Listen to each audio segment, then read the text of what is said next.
Okay, well, a good idea about jazz guitar is people always learn a guitar, they make their chords from the bottom up. So the note that names the chord, C, you always put down the root. G, right? In jazz, often you find cool chords by building from an upper note down. Okay.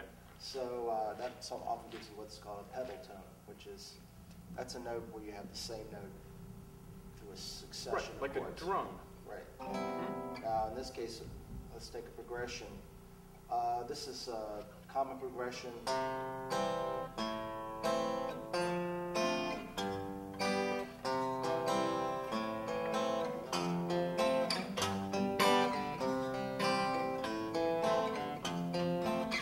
Right?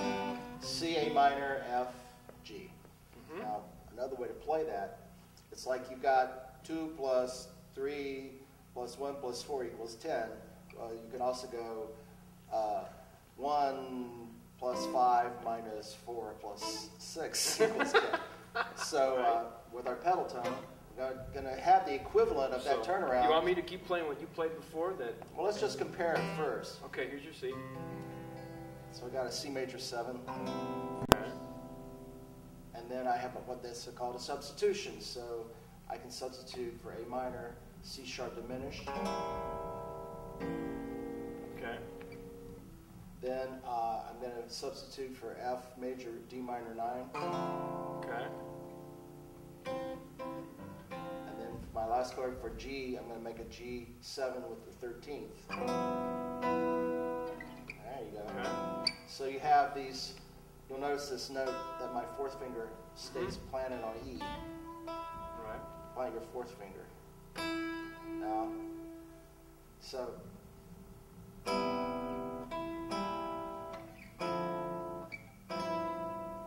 see that? It's the same mathematical equivalent. All right. So I'm going to play that you just played.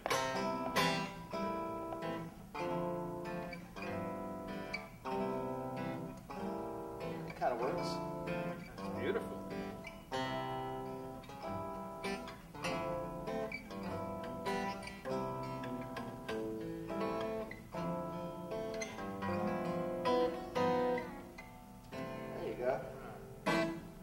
Jazz started creeping into your music now. It is. Once it starts, it's all over. It's a slippery slope. You don't have to do much. We're here with Tim Sparks, who's one of the featured guitarists at the second annual Guitar Summit. And it's just that simple. If you play a little bit, and even if you don't play, you can do this and play along with what you played. You don't have to be a player. And if you like listening and watching guitar players, you can do that too, all at the Guitar Summit. It's September 15th to the 18th, coming up in a couple of weeks. And here's what we're going to do. I'm going to have you play a little bit, and then we're going to go down in the seats, and we're going to talk a little bit. All right. Tim Sparks.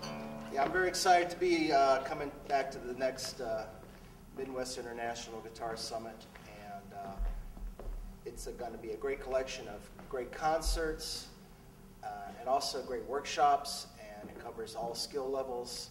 So you don't have to think you have to be a sophisticated guitar player. This could be something for everybody. And great singer-songwriters who use the guitar, and also great instrumentalists. I'm going to play a simple little tune in drop D. It's an arrangement of mine of a beautiful old hymn, an old gospel tune called What a Friend We Have in Jesus.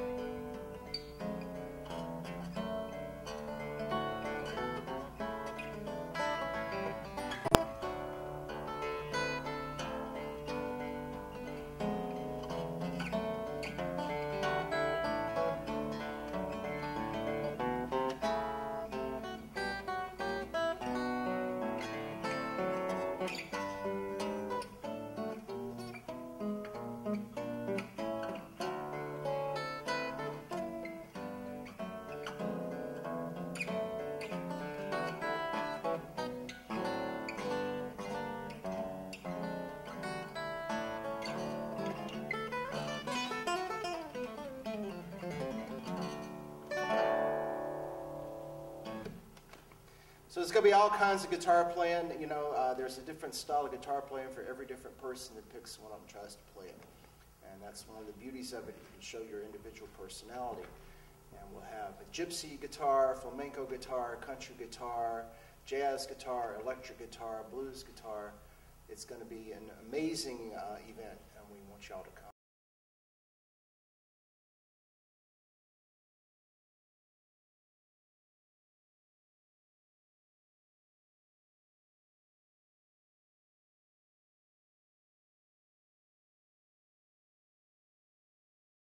Thing, I think, when people watch jazz guitar players that play with some kind of facility, is that it always seems like they know exactly where they're going and they play with confidence. Now, when you hit a chord, sometimes it's not exactly the chord you thought it was going to be, or sometimes it's not a chord it doesn't sound exactly the way you thought it might. Does that happen? Yes, sometimes there's what we call happy accidents. Mm-hmm. And a lot of art has that. There's a great saying by the jazz guitarist Barney Kessel who said, you know, you have to practice and practice and practice for hours. But when you play, you have to forget everything. But if you've trained, if you practice, you know, it's kind of like basketball, you know, there are a lot of different options as you go for the hoop, you know, and the situation is very fluid. So if you've really worked hard and practiced and trained, or hockey, or, you know, you can approach it in a multiple number of ways and even play off accidental things that happen. Music teachers use the sports analogy a lot. And the way I always heard it explained was that music teachers are just like coaches, and music students are just like athletes. They're just using different muscles. The discipline and the drive and the determination is every bit as much there as it is in the finest athletes. Do you practice? When you practice, this is going to be my philosophical portion of the program. When you practice, do you have something specifically that you're practicing for, or do you just sit and play?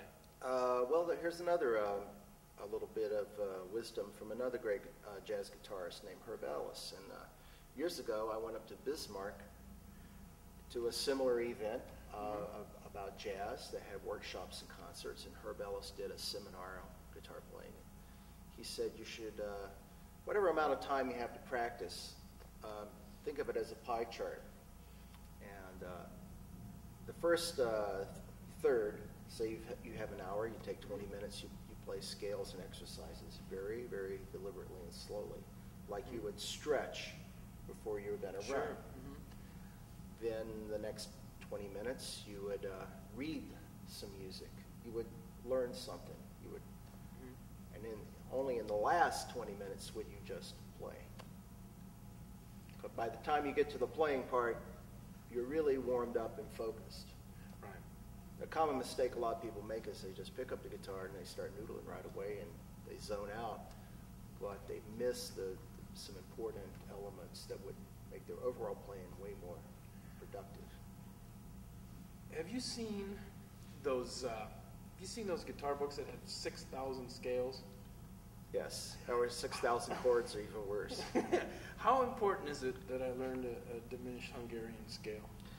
Well, it's the key is when you find a place where you use it and it speaks to you. I mean, music is all what you feel in your heart, and it's a way of articulating it, bringing it out. So, to use another sports analogy, you know, if you're lifting weights, you don't start at 300 pounds. You start off slow and you build, and so it's the same with music. You start at the level that it makes a connection that you can grasp, and you build on that. So really, it's all about patience. It's about patience. It's about getting traction and enjoying something when you take it up. If I have a student, I try to figure out what song really animates their feelings and interest, and figure out how to teach them a way to be able to play it in some way and get them. Then they're really playing something. It all makes sense and all connects. You were mentioning before after you played What a Friend We Have in Jesus, about the Guitar Summit. Or maybe it was before that. Anyway, what kind of guitar players are you expecting to have at your workshops? Are you expecting people to know how to play, or to be able to know what they're talking about when they have those happy accidents? Yes, so there's people who are very accomplished. There's people who, guitar's like tennis. You play at your level, or golf. Mm-hmm. You can enjoy it. You don't have to be superstar, but you can still, you find the level that expresses yourself, and you can get a lot of enjoyment out of it. So. I expressed myself while golfing just recently, actually. Something else, though, is it's another sports analogy. If you find yourself playing with and hanging with people who are a level or two above you, your game tends to come up a little bit.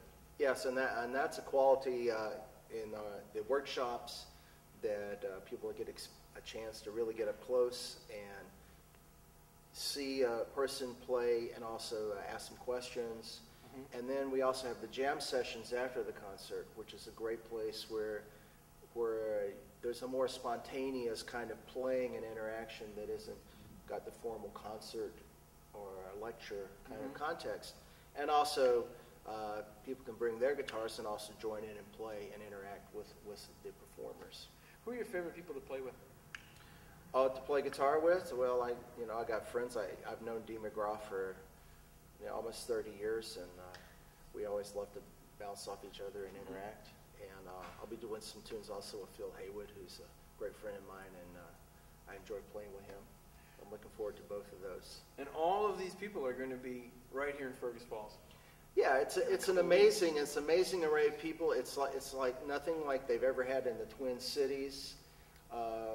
Hats off to the Fergus Center for the Arts for all their work in organizing this event, because it's really an unprecedented aggregation of singer-songwriters and guitar instrumentalists under one roof for three consecutive days of nonstop. Not just playing concerts, but also they're available to share their ideas. Yeah, there's workshops, and there's time between the workshops where either you can get a bite to eat, or you can bend somebody's ear with a specific question. That's right. This is what festivals are about. And there'll be exhibitors. There's luthiers coming, and Dave Hall is going to do an exhibit of his collection of vintage instruments. Charlie Hoffman from the Twin Cities is coming. This is a Hoffman guitar I'm playing here. It's one of the premier instruments made these days, Hoffman guitars. And so there'll be that aspect where you can take a break and go sample and play a great instrument, and also a question and pick the brains of great luthiers who will be in the exhibit hall. So it's a full weekend. If you like concerts, there's concerts. If you like one-on-one workshop type things, there's that. If you want to come and see some of the fine guitars made in this area and around Minnesota, it's here too. You can't hardly go wrong. And another thing is, they're offering scholarships, so it may not even cost you nothing. 998-ARTS is the number to call for information, and fergusarts.org is the number. Tim Sparks, thanks for coming by and hanging with us today. You want to play a little more? It's my pleasure. Thanks for having me. I guess I'll play something here. Go, I'll get out of your elbow.